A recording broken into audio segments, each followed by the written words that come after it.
Meet Gavin. He had a big desire. My wife and I both, we wanted to live outside of the United States for retirement. But the world is a big place. We went to Croatia and took a scouting trip to Croatia, and we fell in love with that. So how did they end up in Portugal? We took a 1-month scouting trip here. We started in Porto and worked our way down. We went to Tomar, we went to Leiria. Would uncertainties about retirement or work halt their plans? I wasn't sure if I'd be retiring or if I was going to be able to keep my job. How did that make him feel? I was worried. I was worried about how we'd make money. Let's start from the beginning and understand why and where they chose to live. Gavin, thanks so much for joining us. Let's start at the beginning. How did you move to Portugal? What was happening in your life at the time in the US that you decided to make this move? Well, my wife and I both, we wanted to live outside of the United States for retirement. We'd been to Panama, we'd been to Belize, been to Mexico.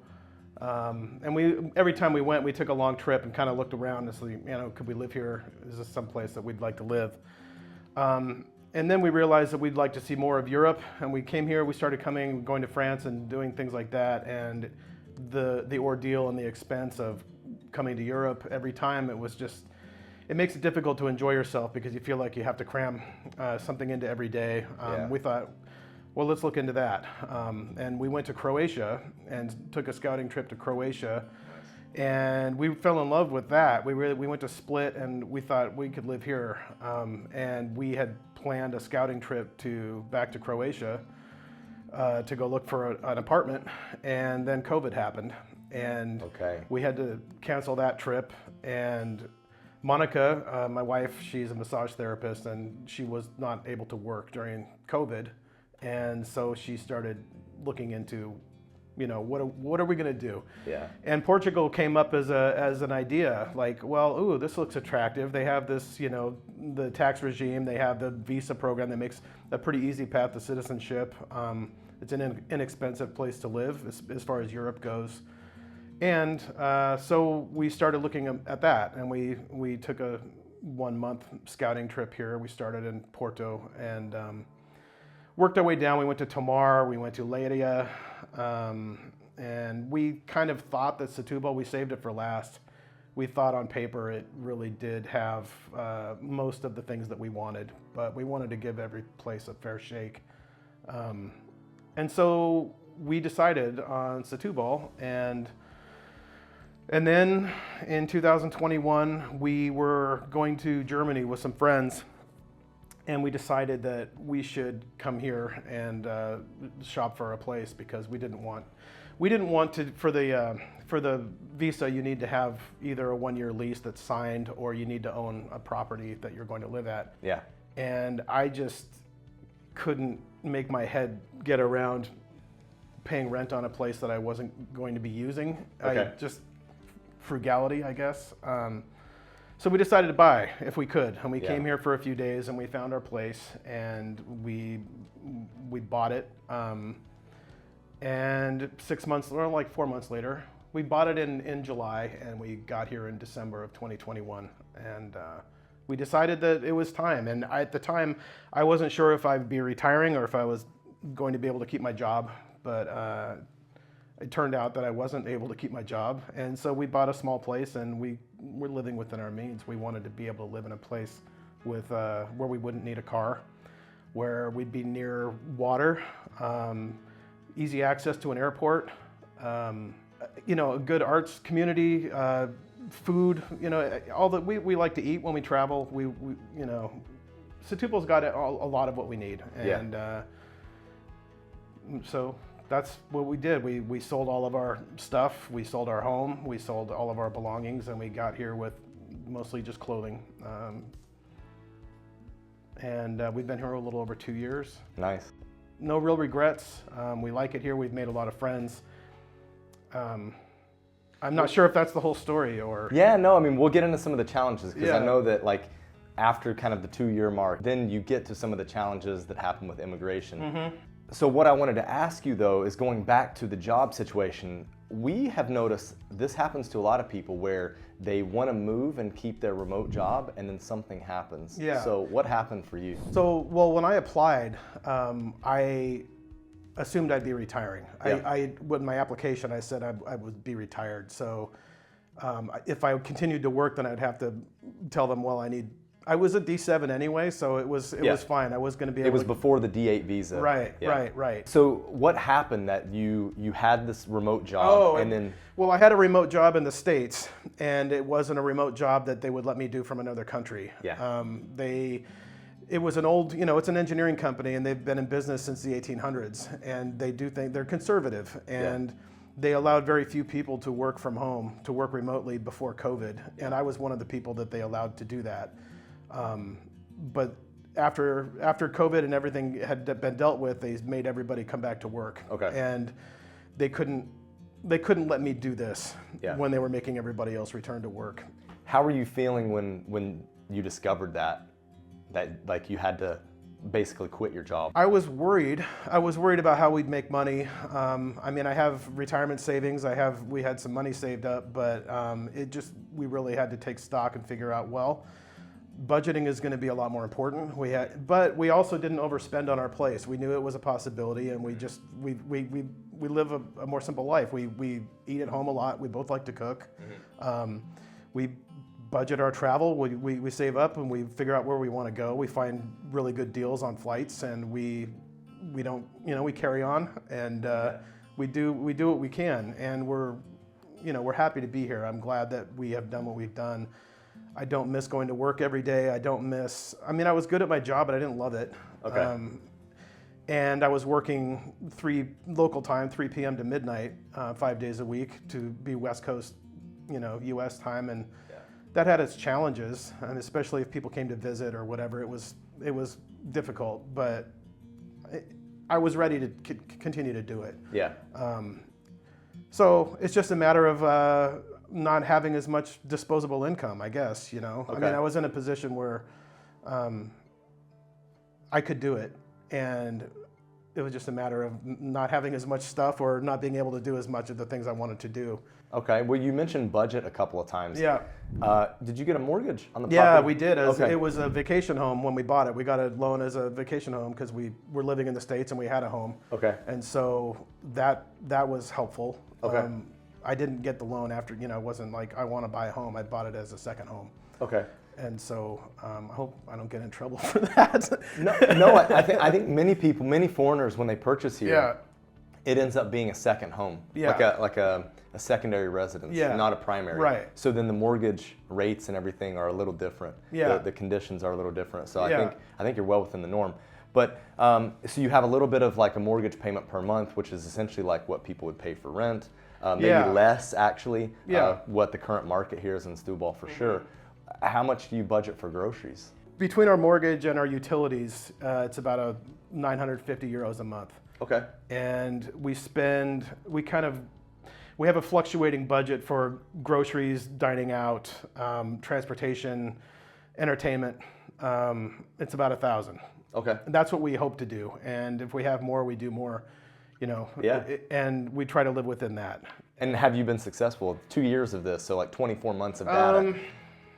How you doing? Generally, we're doing all right. We've gone a little bit over on the travel. We just went to Southeast Asia for 3 months. Yeah. And we spent some money that wasn't in the budget, but okay. Life experience though. Yeah, right. Yeah, very priceless. Cool. So, yeah, we're getting a lot better at self-discipline, financially, just because we have to be. Okay. And it doesn't really bother me to not go out and do stuff all the time. We have friends here. We can have dinner at their home, or they can come here. We don't need to go out all the time. And most of the time we just, we stay home. We cook and we have dinner at home. We get out and do things in the neighborhood. We don't use a lot of, we don't have a car. We walk places. So it's just, I don't know. We save up and do things more. We plan more for what we're going to do than we probably used to. It's not as so much like a whim all the time. Like, right. We're going to go do this because I feel like it. We have to think about it more. Right. Okay. Which is fine. Yeah. Okay. So do you have private insurance or do you? Health insurance? Health insurance. Yeah. For the last 2 years, since we've been here, we've had it. And right now at the end of the month, it's going to be done, and we're trying to decide whether we're going to keep doing it. I mean, we're both in the public system, but it does have its problems, its limitations. You know, if you need to see somebody, it's usually you have to wait. But I mean, I've also gotten what I need from them. I had a surgery on my shoulder, but that was done through my private. Okay. And I don't know what it would be like if I'd had to do that through the SNS. It could have been a long wait, right? Yeah, right. Okay. Yeah. What private hospital was it? Deluche. Deluche, okay. Yeah, there's one here in Setúbal. It was good quality. The doctor was great. I had some issues with just the administration of the facility, communication before and after. And some of that is a language barrier, and some of it is that they just don't. It's not like the States where they tell you everything you need to know 3 times. They don't give you a whole packet of stuff and read about here's what's going to happen, here's what to expect. I didn't know that I was going to have to pay a whole bunch of money on the day of my surgery as a deposit, basically, for them to do it, and then being reimbursed later by my insurance company. Okay. I didn't know that, you know, actually they would pay me back after the insurance paid them. So that was an unexpected lump sum that I had to pay the day of the surgery. So that was just a conversation that never happened? Right. Okay. Yeah. I didn't know. And I mean, luckily, once, you know, we could do it, I wasn't expecting it, that's all. Okay. But the doctor was great. He's overworked. If I go, you know, for the follow-up sessions I had to go, I'd have an appointment at, say, 3 p.m. I wouldn't see him until 5. I'd get there on time. I'd get there 15 minutes early and wait for 2 hours. And I looked at his list, and I know it wasn't the doctor's fault. He's just overscheduled. You know, he has to do surgeries in the morning, and then he has to see 50 people in the afternoon. And it's a wonder. I told him that I would not have the patience that he has. He was a very nice, young surgeon. I was very glad to have his help, but it was difficult to get in to see him. Okay. Let's go back to what you were talking about, having people over socially for dinners and stuff like that. If you could kind of put a number on it, how often do you go out to eat per week? Just so we can get an idea of lifestyle. It's funny because we haven't been home. We've been away for a long time, and we're getting back in the groove of it, and everybody wants to see us, so we've been going out and doing some things. But usually we go out to dinner or lunch. Maybe lunch once or twice a week and dinner once or twice a week. We go out. Yeah, mostly it's at home. Monica works downtown and in the Baixas. She, you know, runs an event space, and so she might go out to lunch more often than I do. I'll be here if I'm not doing anything useful, and I'll eat I'll eat leftovers or, you know, food that we have here. But yeah, we don't go out that much. Okay. How have you made friends? Well, we started with our Setúbal community group. There's a group of a Facebook group where they have meetups monthly and quarterly, and there's always, you know, events. They announce events, and that's kind of been to our detriment. A lot of almost all of our friends here are expats from English-speaking places, or they know English, you know.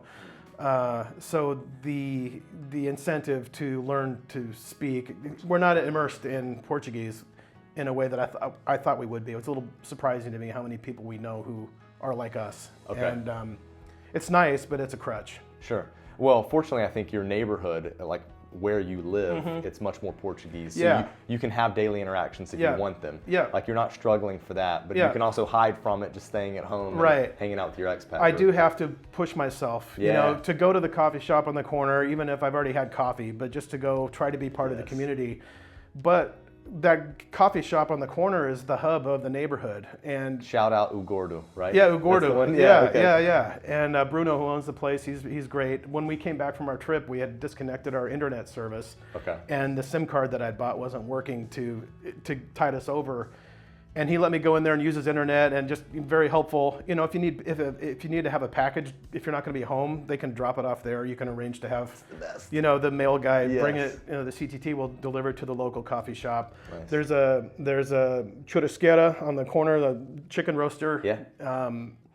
He does huge business. He's one of the best. I think he's the best in Setúbal, and so I've gotten to know him quite a bit. You know, go in every week or so. I don't really count that as eating out because we take a couple chickens. So maybe once it's It's almost like what you'd spend at the grocery store. Sure. Yeah. Right? Yeah. We usually buy a couple of chickens, and it's around 20 euros, and we get dinner, and then we have leftovers. And I mean, I make stock out of the broth, and out of the bones. Out of the bones. Yeah. So. Okay. And he's great, and I practice my Portuguese. So our restaurant Portuguese is pretty well. We've got that stuff down. Too. Yeah. We can get what we want to eat and drink. And I've done some things on my own with government offices. We've had some help with some of it, but trying to do it on your own is it's a challenge, and it's worth doing, I think, or at least trying. Yeah, nice. So you did mention the event center earlier, and is that where most of the expat meetups happen? No. A lot of things do happen there. Like there'll be an artist that has a show. They have a reception, and then their art hangs for a month, and people will buy their art. But there's book clubs that meet there. People can organize their own things. They can rent the space out. I see. But sometimes they do like the quarterly events are usually at like an open market or somewhere big where there's music or something happening, and there's room for everybody because the group is huge now, and maybe 100 people will show up. But the quarterly one or the monthly ones for people who are new or people who are scouting, they do it at a coffee shop or some place where they don't have to pay.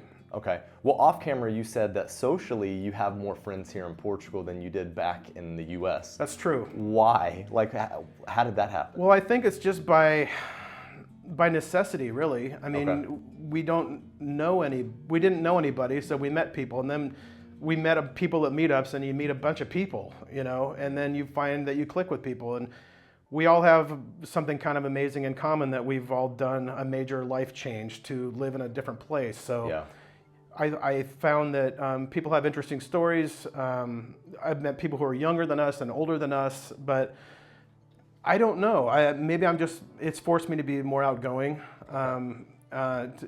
because, just to have a network of people who can help you answer questions about the things you take for granted in the States, like mailing a letter or how do I get my driver's license or whatever. You can talk to people. Yeah, in the US. Yeah. It's the way you grow up. You understand how the system works. Right. But the people like it here. They're retired and they're free. They have free time and they're doing what they like to do. So it's enjoyable to spend time with people who are not having to go to work every day and not glum. People are these people are mostly upbeat people. They're positive thinkers. They're smart. They've got varied backgrounds. They like to enjoy life. So it's been easy to like the people that we've met for the most part. Okay, so earlier you mentioned about having restaurant Portuguese. How is your Portuguese? It's been 2 years. What are some of the struggles that you've had? My struggle is that I don't do it myself. We've taken classes, and I've taken some on my own. And when we were taking classes, I was making steady progress. You practice, you learn, and if you don't practice, you don't learn. We did some classes here in Setúbal.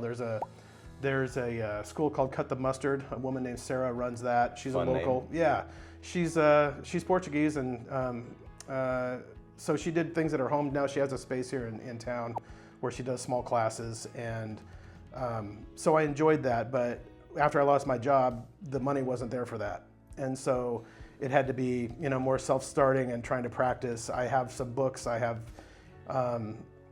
some things that I haven't really been working at as much as I should. I did do 1 week of intensive class in Lisbon at a school. I can't remember the name of it now, but I really enjoyed it. Okay. But again, the cost was prohibitive for me to keep going I would have gone for 4 to 6 weeks if I could, because I got a lot out of it. Yeah. But it's just a matter of cost. Okay. And also I needed to have that surgery I talked about, so I couldn't keep going after that. And there's high effort involved. Like you gotta travel there. Yeah, I had to get up. It was like being in school again. I had to get up at 5:30 in the morning and catch a bus to Lisbon, and then catch a metro to where the thing was. And it was kind of cool because it was like I had a job that week. I had to go do something, and it was a half day of school. Gave you a reason to go. Yeah, and it was fun. I like learning languages, so It's not like I don't want to do it, but I do it better when I'm accountable to somebody, or if there's a group. I like the speaking and the listening. It's just difficult to do on your own. Okay, let's talk about Setúbal. Okay. It's the town that you decided after traveling a bit of the country, looking at different spots that I think a lot of people look at. So why did you choose this place? What do you love about it, and what do you think could improve? Okay, so what I love about it is that we can live the life that we want to live, and we don't need a car. It's easy to get around. It's fairly flat. It's not super hilly. We live in a Portuguese neighborhood, so I can experience what it's like to live in a foreign country. I'm not immersed in my own culture. You know, if I want to be in that, I can walk down and be with the people who do that, but we're a little bit separated from it. We don't run into people we know every day unless we want to. You know, we can go into town and we will run into many people we know, but we can just be up here and kind of do our own thing. So you feel like the city center is like that, where it can be a bit cliquey, expat-y? Yeah. I mean, there's a lot of Portuguese that live there, but Sure. I mean, you know enough people will stop and say hello, and then you're speaking English, you know, and you're talking about the news of the world that I would rather not talk about. Sure. You know, it's just, I like that we can have access to, you know, Lisbon has a lot to offer as a day trip, or the airport, or whatever. I mean, some of the things that I go to Lisbon for are, you know, museums. We talked about music. Museums. But that's the downside, though. Like if we go to a show, music doesn't usually start until 10 or so. Yeah. And then there's the last bus, there's a last train out of Lisbon coming back, and if you don't make that, then you have to, you know, get an Uber, and it kind of adds a lot of expense. Or you get a room, you stay, you know. So we don't do a lot of nightlife in Lisbon. And the music culture hasn't made it south of the bridge. No, there are things you can. There's music here, but I'm not an expert on what's happened since we left. But there's been some new restrictions on noise at night here in Setúbal. So venues are having to purchase and install decibel meters that report to the government, like an electric meter. I think it's like a wireless Wi-Fi communication through your network that delivers how loud it is in your place.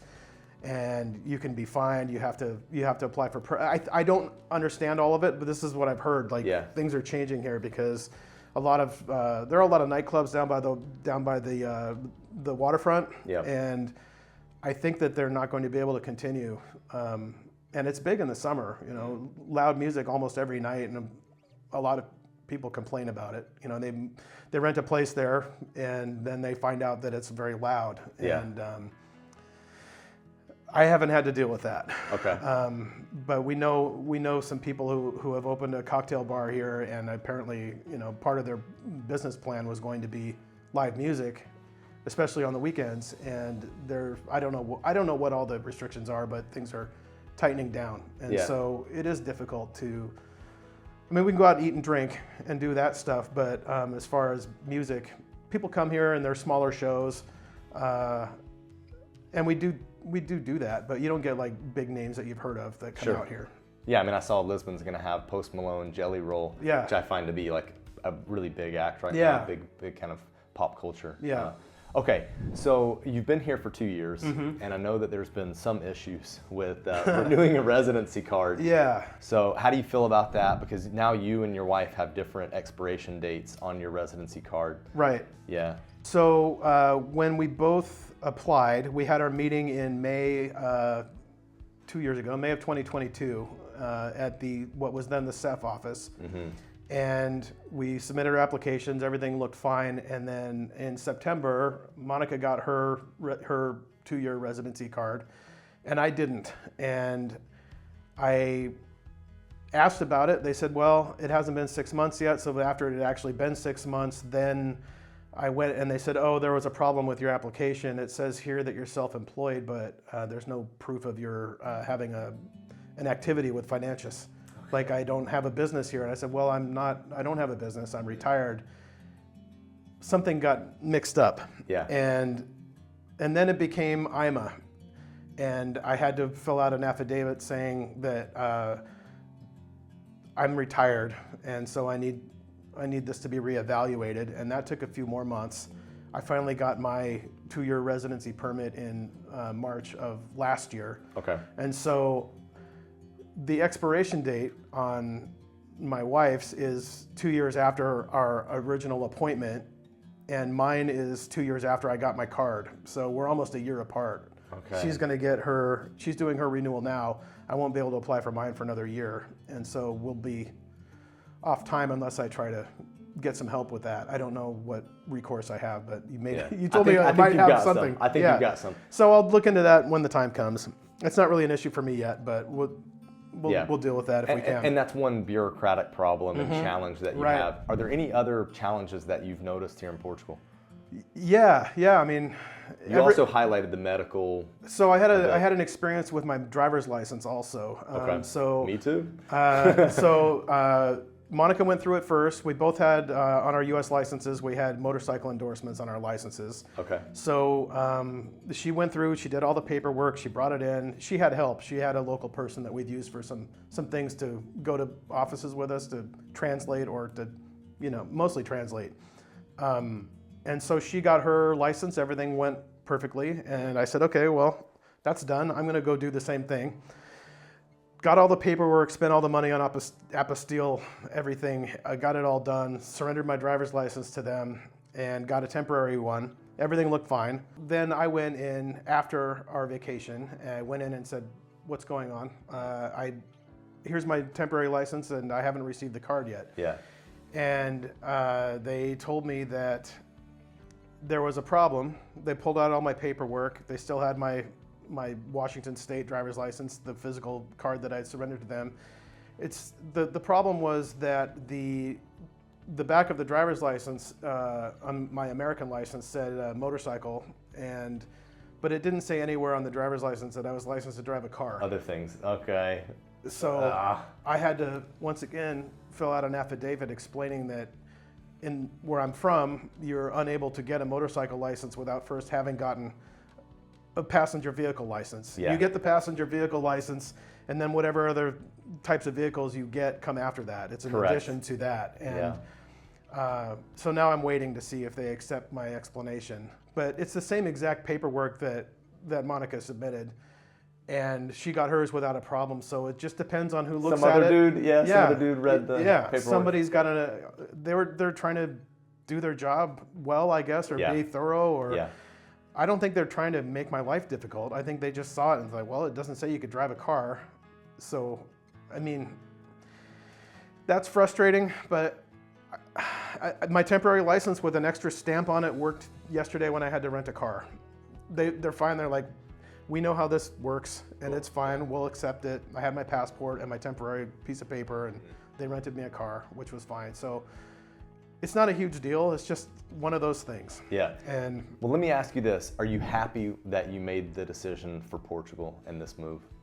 Overall, yeah. Yeah? Yeah, I mean, I can't imagine what it would have been like. I can't compare it to a place I didn't move to. Sure. But I don't miss living in the States. Okay, fair enough. We haven't been back since we left a little more than 2 years ago. Yeah.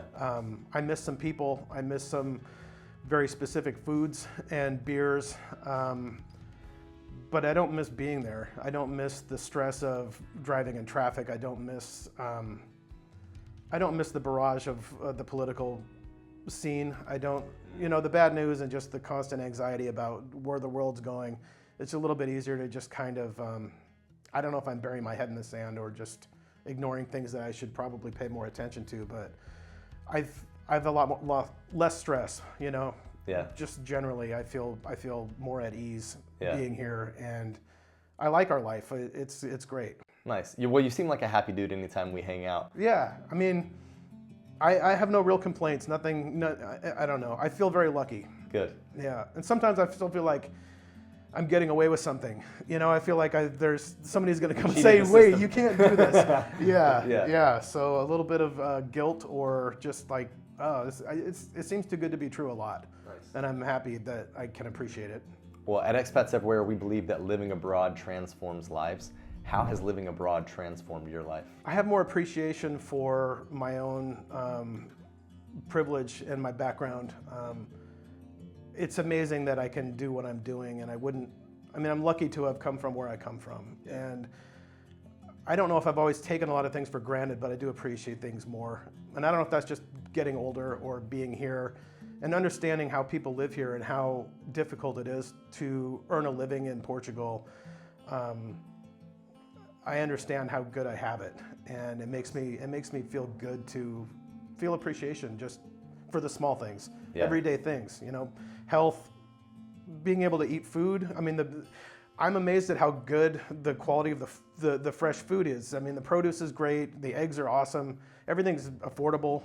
I do have some complaints about the beef and specifically, but mostly the food's great, and that means a lot to me. Nice.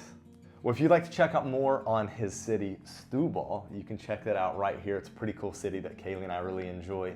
And if you don't mind, hit that subscribe button if you enjoy this content. Now, let's get moving. Bye.